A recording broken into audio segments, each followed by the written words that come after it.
السلام عليكم ورحمة الله تعالى وبركاته. الحمد لله رب العالمين والعاقبة للمتقين والصلاة والسلام على رسوله الكريم. وقال الله تعالى في القرآن العظيم: وما آتاكم الرسول فخذوه وما نهاكم عنه فانتهوا واتقوا الله إن الله شديد العقاب. وقال نبينا صلى الله عليه وسلم: من أطاعني فقد أطاع الله. رواه البخاري. புகழும் புகழ்ச்சியும் ஏக வல்லோனாகிய அல்லாஹ் ஒருவனுக்கே உண்டாவதாக. சாந்தியும் சமாதானமும் எம்பெருமானா ஸல்லல்லாஹு அலைஹி வஸல்லம் அவர்களின் மீதும் சஹாபாக்கள், தாபியீன்கள், தபஅ தாபியீன்கள், சுஹதாக்கள், இன்னும் குறிப்பாக இங்கு அமரச் செய்திருக்கின்ற நம் யாவரின் மீதும் உண்டாவதாக. மேற்கூறிய வசனத்திலே வல்லோன் அல்லாஹு தஆலா, உங்களுக்கு நாம் ஒரு ரசூலை அனுப்பினோம், அவரை எதையெல்லாம் ஏவினார்களோ அதை நீங்கள் அவரிடத்திலிருந்து பற்றி பிடித்துக் கொள்ளுங்கள், எதையெல்லாம் தடுத்தார்களோ அதையும் நீங்கள் தடுத்துக் கொண்டு அதன் விஷயங்களிலேயும் நீங்கள் பற்றி பிடித்துக் கொள்ளுங்கள். குறிப்பாக வல்லோன் அல்லாஹு தஆலா அது யார் பொதுவோக்காக இருக்கின்றார்களோ அவர்களுக்கு அதாவது இருக்கின்றது என்பதாக எச்சரித்து வல்லோன் அல்லாஹு தஆலா குர்ஆனிலே சொல்லி காட்டுகிறார். ஒரு பக்கம் எம்பெருமானா ஸல்லல்லாஹு அலைஹி வஸல்லம் அவர்கள் குர்ஆன் ஹதீஸிலே, புகாரி ஷரீஃபிலே சொல்லி காட்டுவார்கள்: மன் அதாஅனி, யார் எனக்கு கட்டுப்படுகிறாரோ, என்னுடைய விஷயங்களில் யார் எனக்கு கட்டுப்பட்டாரோ, எப்படி ஃபகத் அதா அல்லாஹ், திட்டவட்டமாக அவர் அல்லாஹ்விற்கு கட்டுப்பட்டு விட்டார் என்பதாக எம்பெருமானா ஸல்லல்லாஹு அலைஹி வஸல்லம் அவர்கள் சொல்லக்கூடிய ஹதீஸ் இங்கு நாம் பார்க்கிறோம். இந்த ஹதீஸை நாம் பார்க்கும் பொழுது மன் அதாஅனி, எம்பெருமானாரை கட்டுப்படுதல் என்றால் முதலில் எம்பெருமானார் என்றால் யார் என்பதை நாம் விளங்க வேண்டும். இன்றைய நாளில் நாம் சொன்னோம், இனி வரக்கூடிய ஒவ்வொரு நாளும் இன்ஷா அல்லாஹ் எம்பெருமானாரினுடைய வாழ்க்கையினுடைய தொடர்கள் பேசப்படும். அதன் அடிப்படையில் இன்றைய நாள் எம்பெருமானாரினுடைய பிறப்பை நாம் பேசவிருக்கின்றோம்.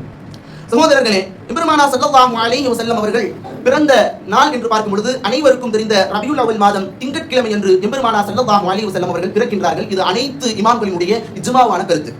அதே எந்த பிறையில் பிறந்தார்கள் என்று பார்க்கும் பொழுதுதான் ஒவ்வொரு இமாம்களும் சிலர் 3, சிலர் 8, சிலர் 9, சிலர் 12 என்பதாக சொல்லுவார்கள். ஆனால் இப்னு கதீர் போன்ற பெரும்பான்மையான இமாம்கள் எல்லாம் பிறை 12 பிறந்தார்கள் என்பதாக சொல்லுவார்கள். சகோதரர்களே, எம்பெருமானார் ஸல்லல்லாஹு அலைஹி வஸல்லம் அவர்கள் உலகத்தில் வாழ்ந்த நாட்களையும் கிதாபுகளில் பதிவு செய்கிறார்கள்.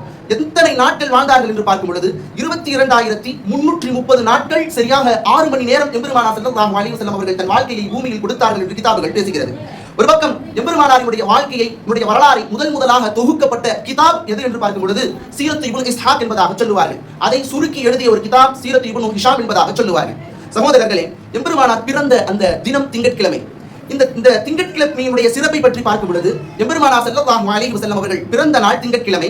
எம்பெருமானார் ஸல்லல்லாஹு அலைஹி வஸல்லம் அவர்கள் மக்காவிலிருந்து ஹிஜ்ரத் செய்து மதீனாவில் தடம் பதித்த நாள் திங்கட்கிழமை. அதே போன்று தன்னுடைய வாழ்க்கையில் அதிகம் நோன்பு நோற்ற நாள் இந்த திங்கட்கிழமை என்பதாக சொல்லி காட்டுவார்கள்.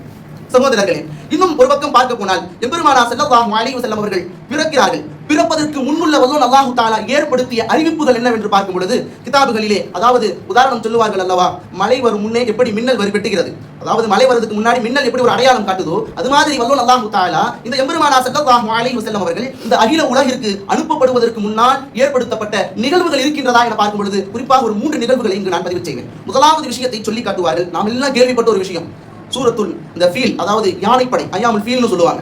ஆபிரகாம் காபாவை இடிக்கிறதுக்காக வேண்டி வந்தாரு. அதனால அல்லாஹு தஆலா என்ன பண்ணா, பறவைகளை விட்டு கற்களை வச்சு அந்த கூட்டத்தை அழிச்சான்ற மாதிரி நம்ம கேள்விப்பட்டிருப்போம். ஆனால் வரலாறுகளில் இப்படி எழுதுகிறார்கள், அந்த ஆபிரகான்ற அந்த மன்னர் யாருன்னா கிறிஸ்துவர், அதாவது ஒரு வேதக்காரர்.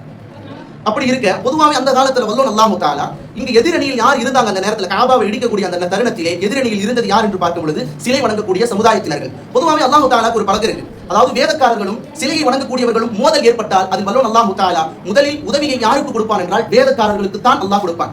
இங்கு நாம் பார்க்கப்பட வேண்டிய விஷயம் என்னவென்றால், ஆனால் இந்த காபாவினுடைய ஆபிரகாமினுடைய அந்த அழிக்கப்பட்ட அந்த தருணத்திலே அதற்கு நேர்மாற்றமாக நடந்தது. காரணம் என்னவென்றால், காபா மாத்திரமல்ல, இப்படி வரலாறு எழுதுவார்கள், எம்பெருமானார் ஸல்லல்லாஹு அலைஹி வஸல்லம் அவர்கள் இந்த அகில உலகிற்கு வருவதற்கு கிட்டத்தட்ட ஒரு 50 நாட்களுக்கு பின்னாடி எம்பெருமானார் வரப்போறாங்க. அது யாருடைய அந்த சந்ததியிலிருந்து பார்க்கும் பொழுது இந்த சிலையை வணங்கக்கூடிய சமுதாயத்தினர்களில் இருந்து எம்பெருமானார் ஸல்லல்லாஹு அலைஹி வஸல்லம் அவர்கள் வரப்போகிறார்கள். எனவே எம்பெருமானாருக்காக வேண்டிய அந்த ஒட்டுமொத்த படையையும் வல்லோன் அல்லாஹு தஆலா அடித்து நொறுக்கினான் என்பதாகவும் வரலாறுகள் பேசும். சகோதரர்களே, அதுபோன்று இரண்டாவதாக, இது முதல் நிகழ்வு. அதே போன்று அடுத்தது வரலாறை பதிவு செய்து காட்டுகிறார்கள். இஸ்மாயில் அலைஹிஸ்ஸலாத்து வஸலாம், ஹாஜரா அம்மையார். இவங்க 2 பேருடைய வரலாறு நம்ம கேள்விப்பட்டிருப்போம். சின்ன குழந்தையா இஸ்மாயில் அலைஹிஸ்ஸலாத்து வஸலாம் இருக்கும் பொழுது தண்ணீரை தேடி ஹாஜரா அம்மா சஃபா மர்வாக்கு மத்தியில் அங்கே எங்கேயும் ஓடக்கூடிய அந்த தருணத்தில் வல்லோன் அல்லாஹு தஆலா ஜம்சம் என்கின்ற அந்த ஒரு கிணறு ஏற்படுத்துவான். சகோதரர்களே, இதை ஏன் இங்கு சொல்ல வருகிறேன் என்றால், இந்த கிணறு காலம் கடந்து சில நாட்கள் காலப்போக்கில் மனிதர்களுடைய மனதில் மறக்கடிக்கப்பட்டது. அந்த கிணறு எங்க இருக்கின்றதே தெரியாத ஒரு சூழ்நிலை ஆக்கப்பட்டு அந்த கிணறையே மறந்துட்டாங்க மக்கள். காலம் போன கடைசியில எம்பெருமானார் ஸல்லல்லாஹு அலைஹி வஸல்லம் அவர்கள் வருவதற்கு முன்னால் சில நாட்களில் யாரினுடைய கனவில் அப்துல் முத்தலீப், யார் இந்த அப்துல் முத்தலீப் என்றால் எம்பெருமானாரினுடைய பாட்டனார், அதாவது எம்பெருமானாரினுடைய அத்தாவினுடைய அத்தா.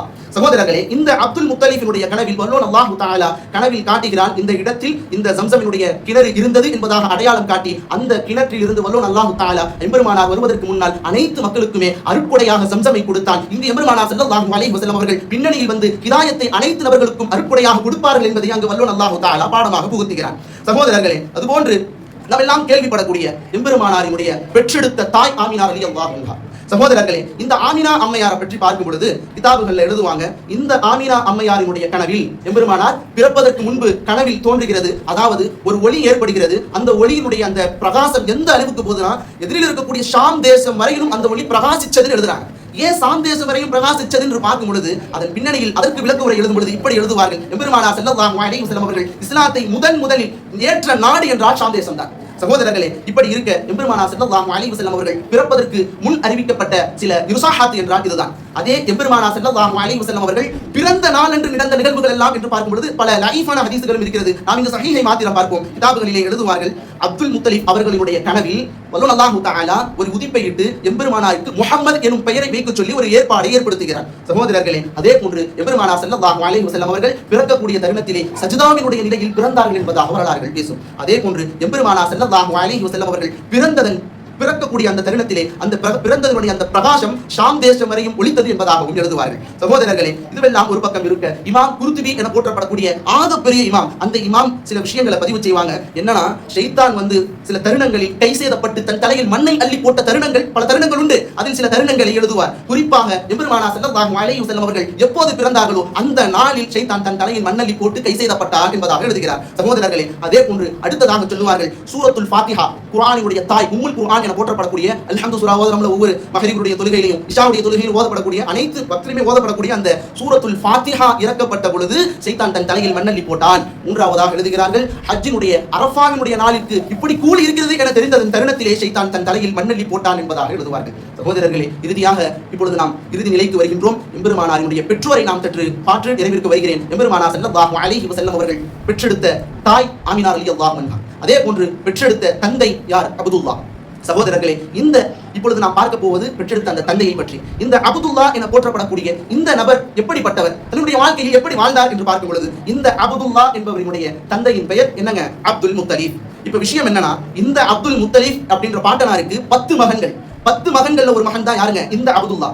கிதாபில் எழுதும் பொழுது இந்த 10 மகன்களில் குணத்திலும் அழகிலும் அதே போன்று பெயரிலும் அதே போன்று அமைதியிலும் அனைத்திலுமே அழகு படைத்தவர் யார் என்றால் இந்த அப்துல்லா என்பதாக எழுதுகிறார்கள். சகோதரர்களே, இந்த அப்துல்லா என போற்றப்படக்கூடிய எம்பெருமானாரினுடைய தந்தை எப்படி மரணிக்கிறார் என்று பார்க்கும் பொழுது கிதாபுகளிலே எழுதுவார்கள், சரியாக 25 வயது. எத்தனை வயசுங்க? 25 வயதில் தன்னுடைய தந்தைக்காக வேண்டி, அப்துல் முத்தலிப் என போற்றக்கூடிய தன்னுடைய தந்தைக்காக வேண்டி பேரித்த மலங்களை வாங்கி வருவதற்காக வேண்டி மதினா புறப்பட்டு செல்கிறார். மதினாவிற்கு புறப்பட்டு சென்று பேரித்த மலங்களை எல்லாம் வாங்கிவிட்டு திரும்பக்கூடிய அந்த நேரத்திலே இயற்கை மரணம் ஏற்பட்டு, சிலர் நோய் என்றும் எழுதுகிறார்கள், சிலர் இயற்கை மரணம் என்பதாகவும் எழுதுகிறார்கள். இதனால் தான் ஏற்பட்டு அந்த தருணத்திலே அப்துல்லா அந்த திரும்ப வரக்கூடிய அந்த தருணத்திலே மரணித்தார் என்பதாக கிதாபுகளிலே எழுதுகிறார்கள். சகோதரர்களே, இப்படித்தான் இந்த அப்துல்லா என போற்றப்படக்கூடிய இந்த எம்பெருமானாரினுடைய தந்தை எப்பொழுதுங்க நபி ஸல்லல்லாஹு அலைஹி வஸல்லம் அவர்கள் கர்ப்பத்தில் இருக்கக்கூடிய தருணத்தில் மரணித்தார்கள் என்பதாக எழுதுகிறார்கள். அதே போன்று நாம் இப்பொழுது தாயிற்கு வருவோம். தாய் என்றால் ஆமினா பின்த் வஹப். இவர்கள் தான் எம்பெருமானார் ஸல்லல்லாஹு அலைஹி வஸல்லம் அவர்களை சுமந்த தாய் என்பதாக போற்றப்படுவார்கள். சகோதரர்களே, இந்த தாய் எப்படிப்பட்டவங்கன்னு பார்க்கும் பொழுது கிதாபில் எழுதும்போது எப்படி எழுதுறாங்கன்னா, உலக ஆசை இல்லாத ஒரு பெண்மணி, பெருமை இல்லாத பெண்மணி, பிறரினுடைய வாழ்க்கையில் நுழையாத ஒரு பெண்மணி, ஒரு பத்தினி பெண்மணி என்பதாக எழுதுகிறார்கள். சகோதரர்களே, இந்த ஆமினா போற்றப்படக்கூடிய இந்த ஆமினா ரலியல்லாஹு அன்ஹா எப்படி மரணிக்கிறாங்கன்னு பார்க்கும் பொழுது கிதாபில் எழுதுறாங்க, மக்காவில் இருந்து யார்? இந்த ஆமினா ரலியல்லாஹு அன்ஹு தன்னுடைய மகன் யார்? எம்பெருமானார் ஸல்லல்லாஹு அலைஹி வஸல்லம் அவர்களை 6 வயதில் சுமந்து கொண்டு எதற்காக வேண்டி மதீனாவில், அதாவது நபி ஸல்லல்லாஹு அலைஹி வஸல்லம் அவருடைய தந்தை கர்ப்பத்தில் இருக்கும்போதே மரணிச்சிடுறாங்க.